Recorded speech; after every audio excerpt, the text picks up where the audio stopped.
Uraho neza ndagusuhuje aho uherereye hose mu bice bitandukanye.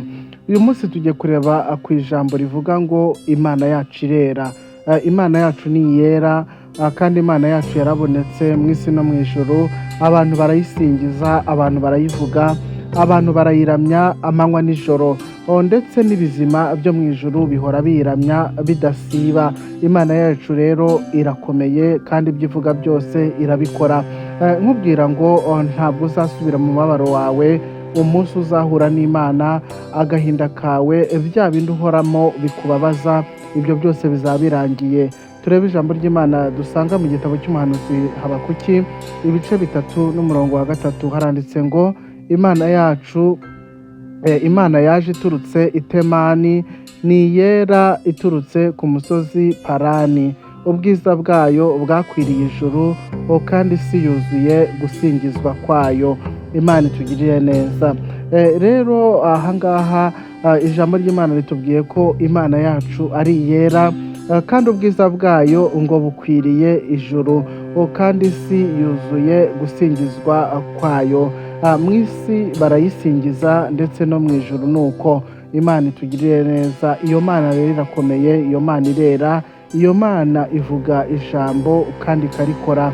Iyo rero nije kukugirira neza, nije kugutabara, nije kukurengera. Reka nkubwire ngo ujye ufata akanya usenga Imana, uyereke gahunda zawe, uyereke ibyawe, uyereke ubuzima bwawe, ndetse na bya bindi ujye ukora bitayishimisha, bya bindi bijya bikuzaho. Ubwire Imana uti Mana ndi umuntu, nambaye intege nke, ngirira neza undengere. Nawe rero wiheba, nawe wumva bicitse, reka nkubwire ko Imana yakugirira neza. Ujye ufata akanya uyibwize ukuri kandi uyisenge, byose bizagenda neza. Imana yacu ifasha abantu bose, kandi Imana yacu nta muntu n'umwe yanga.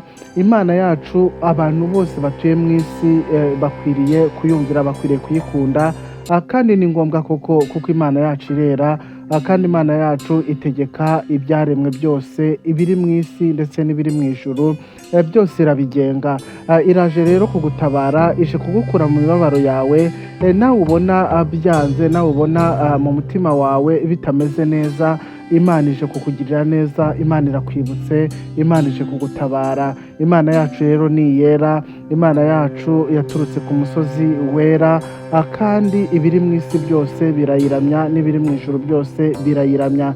Nyemerera rero ufate umwanya nawe usenga Imana, kandi ubwire Imana, uyibwize ukuri, uyibwire uti Imana nanjye wangirira neza, nanjye wanyibuka, kubera ko Imana yacu ikunda abayisanga, ikunda abayigana. Umuntu wese usanga Imana iramwakira, kandi ikamuha amahoro ayifuzaho. Bya bindi rero byose ubona bikunanira, Imana iyo ibigezeho irabikemura. Iyo ubyeretse Imana ukabwira Imana ibyawe byose, irabikemura ikakugirira neza. Ndetse ushobora no gusengera abandi, ushobora gusengera abananiwe, abababaye, ba bandi bose babona ko bidashoboka. Ushobora kubasabira imbaraga kandi Imana ikabibuka, ibintu bikagenda neza. Rero hano ni kuri Merance TV Show. Nyemerera ujye uza tubane, kandi rwose uzajya wunguka byinshi, uzahakura byinshi. Kandi ujye ugerageza kugira ngo ijambo ry'Imana rigere kure, ibyo tuganira hano bigere no ku bandi, kugira ngo byo kubaka wowe wenyine, ahubwo byubake n'abandi benshi. Aho ngaho Imana izaguha umugisha.